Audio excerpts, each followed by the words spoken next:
Have you ever found yourself in the middle of a conversation and then realize suddenly that you probably shared much more than you intended?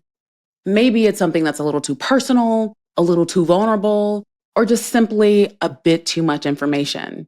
I witness these scenarios all the time, and if you're a woman living with ADHD, you probably found yourself in this situation more often than you'd like to admit. This is ADHD where we talk about everyday life and ADHD.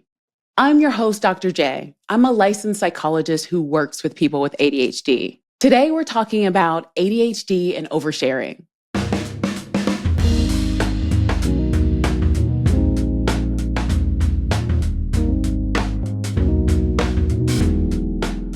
For women with ADHD, oversharing can feel almost automatic. It's as though the words want to spill straight from your brain out of your mouth, and there's never even a chance to hit pause. And while it may allow us to feel super connected in the moment, afterwards, it can leave us questioning our social boundaries. Let's create a shared definition of oversharing. Oversharing refers to disclosing excessive or inappropriate information for a given context. It often occurs when the shared details are too intimate, irrelevant, or uncomfortable for the listener or the setting.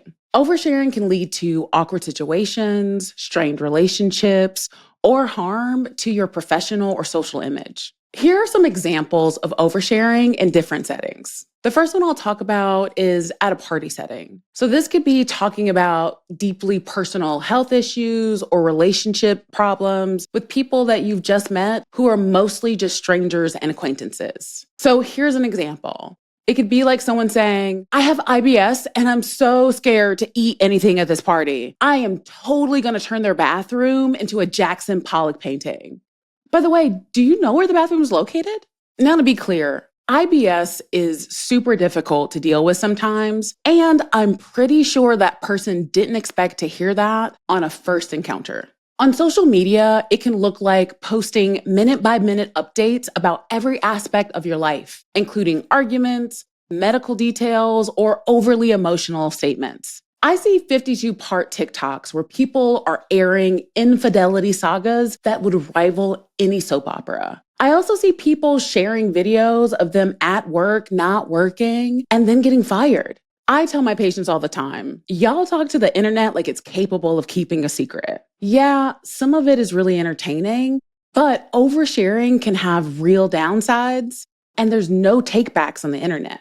Lastly, I'll mention professional settings. So this can be discussing financial problems, marital issues, or any other deeply personal matter in the work setting. Usually, this is no good and doesn't work out well for people. An example of this could be going to your boss who you don't have a close or personal relationship with and saying something like, I'm so broke because my spouse is terrible with money and we're fighting all the time. I haven't had good sleep in 3 days. Now, this is a situation where your boss is not your friend. And as a general rule, there are exceptions. This is not the kind of conversation that we would have with them. On the flip side, if you have a boss acting like or trying to be your friend, that could be a sign that they have poor boundaries. Oversharing can be a common struggle for women with ADHD due to a combination of neurological, emotional, and societal factors. These challenges are rooted in the traits of ADHD, such as impulsivity, emotional dysregulation, and a heightened sensitivity to social dynamics. Let's get into some of the reasons why women with ADHD may overshare.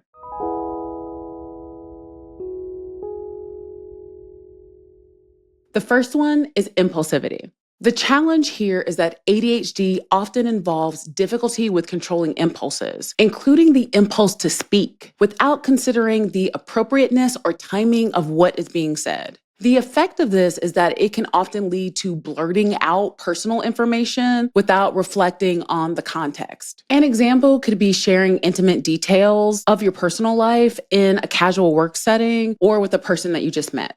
The second one is emotional dysregulation. Many women with ADHD experience heightened emotions and may feel a strong desire to express themselves in order to process these feelings. The effect is that they might share their emotions in raw and unfiltered ways when it actually makes more sense to show restraint in the setting. So, an example of this could be venting about a conflict with a family member or a partner with a cashier at a grocery store. The third reason is a desire for connection. Women with ADHD may struggle with feelings of social rejection or feeling misunderstood. They may overshare as an attempt to forge deeper connections or find a common ground. The effect is that this vulnerability might lead to sharing too much information in an effort to bond quickly with others. For example, this could be opening up about a difficult childhood trauma or struggling with mental health issues when you first are trying to start a new relationship or friendship. Number 4 is difficulty reading social cues. The challenge here is that ADHD can affect a person's ability to pick up on subtle social cues or to gauge their comfort level in a conversation. The effect here is that they might not realize when their oversharing is making other people uncomfortable or when it might be time to change the topic. So an example of this could be continuing to share personal anecdotes when the person is showing signs of disinterest or discomfort. The fifth thing I want to mention is hyperfocus and overthinking. The challenge here is that hyperfocus on certain topics can lead to lengthy discussions, sometimes oversharing in the way of too much personal information about a topic, and in other ways, the other party just isn't as interested in the topic as you are. While overthinking may result in over-explanation to justify your thoughts, your feelings, or your actions. The effect here is that you might share more information than was intended in an effort to be understood or to cover all aspects of the story. So for example, this could be repeatedly revisiting or elaborating on a topic or story that the person has already heard and shown that they're no longer interested in. The sixth thing that I'm going to mention is masking and people pleasing. So a challenge for women with ADHD is they often have to mask their symptoms or engage in people pleasing in order to fit in. The effect is that this can backfire and lead to them feeling exposed or vulnerable afterward. An example of this is sharing personal struggles with a coworker only to regret it later.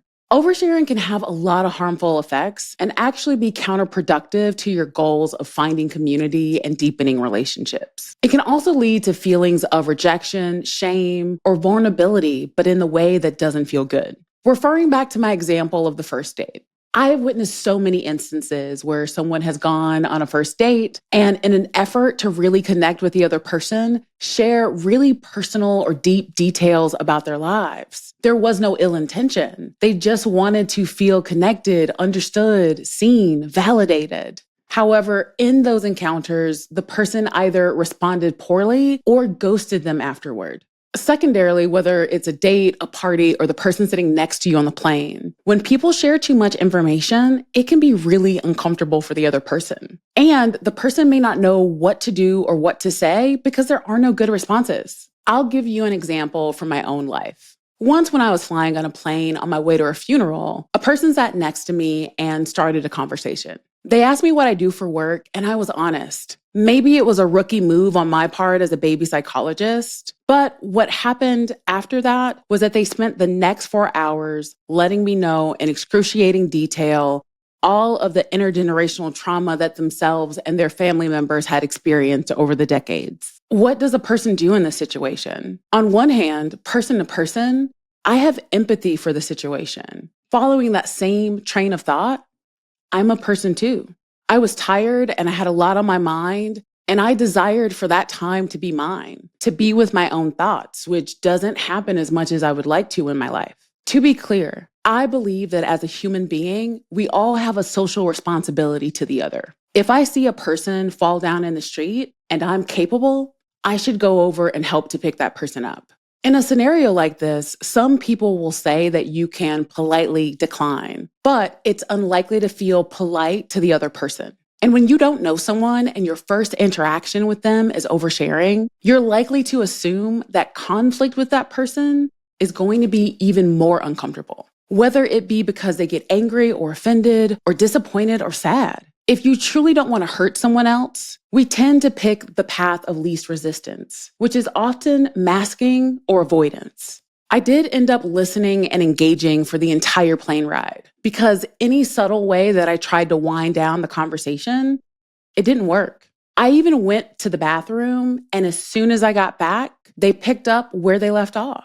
That experience led to me never telling a stranger on a plane that I'm a psychologist because I want to avoid that experience altogether. However, don't worry. If there's ever a person on a plane having a panic attack and they ask me, is there a psychologist on board? I will raise my hand.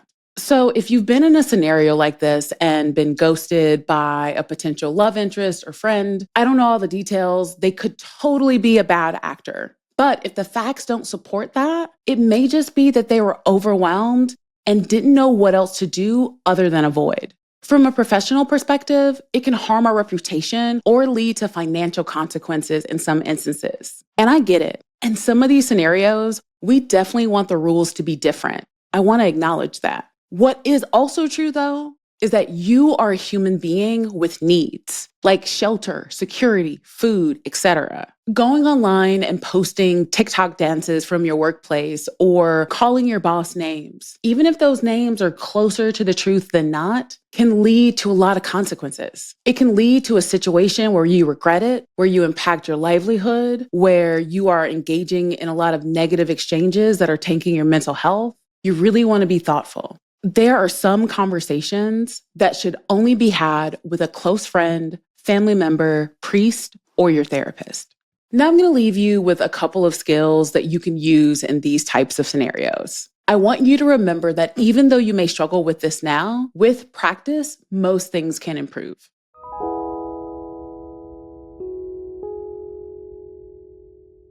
I'm going to first walk you through a skill called mindfulness of others and some of the steps of it that relate to oversharing. The first step is to observe and notice. Focus on the other person's verbal and nonverbal cues without making assumptions or judgments. Pay attention to their tone of voice, body language, facial expressions, and word choice. For example, if someone's tone is flat and they're avoiding eye contact, that may be a sign that they're feeling upset or disengaged. Step 2 is to practice active listening. Give your full attention to the other person, avoiding distractions like your phone or even your own thoughts. You also want to validate their emotions and experiences by paraphrasing and acknowledging those feelings. It shows that you're listening and that you're understanding and connecting the dots. Active listening often leads to productive dialogue. Step 3 is to stay present. Resist the urge to think about what you want to say next or allowing your mind to wander. If you're finding that you're more focused on your own thoughts or your desires to say something, that's a sign that you're probably not mindfully attuned to the other person. This can lead to you oversharing or straight up ignoring subtle cues that they're giving you in the moment. If you notice any sort of anxiety or uncomfortable feelings during these interactions, you can use grounding techniques like breathing deeply, trying to notice the feeling of your feet on the floor, or something that I often give to my patients who are more tactile is I'll have them go to the store and get like a square of fabric. So this could be like a material like velvet that you find to be soothing. And you can hold this in your hand or leave it in your pocket so that you have kind of like a safety net for yourself.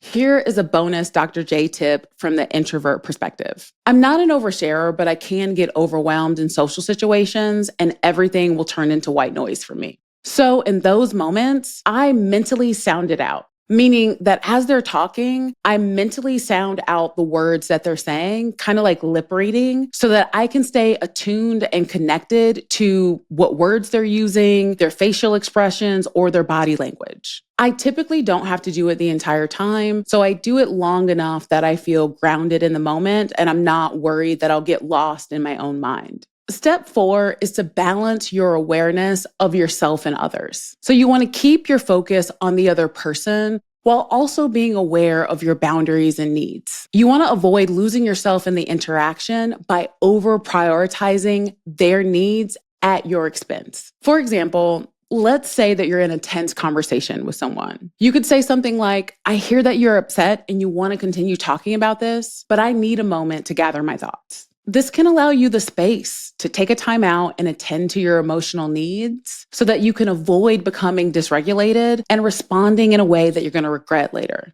Step 6 is to avoid mind reading. If you're unsure about how someone feels or thinks, ask clarification questions rather than making assumptions. For example, you seem quiet. Are you okay or is something on your mind? These types of actions will allow you to learn more about what the cue means to that person so that over time you can become better at reading their social cues. Another skill that I talk about with my patients is around this idea of concentric circles of closeness. Yes, I love alliteration.